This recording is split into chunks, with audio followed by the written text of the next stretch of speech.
I vure kazmën familjes shqiptare. Berisha akuzon Partinë Socialiste për ligjin e barazisë gjinore.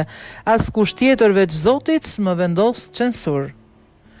Kryetari i Partisë Demokratike Sali Berisha ka reaguar përsëri për ligjin e barazisë gjinore që u kalua me shumicën e kartonëve nga majoranca në Kuvend të Njëjtën.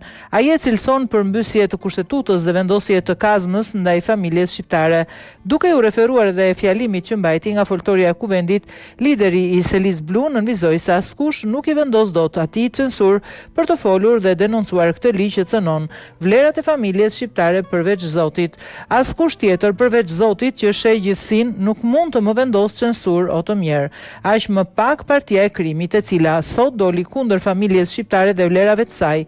Ligji vë kazmën familjes shqiptare, si do të shkoni ju tek familjet tuaja, fëmijët tuaj.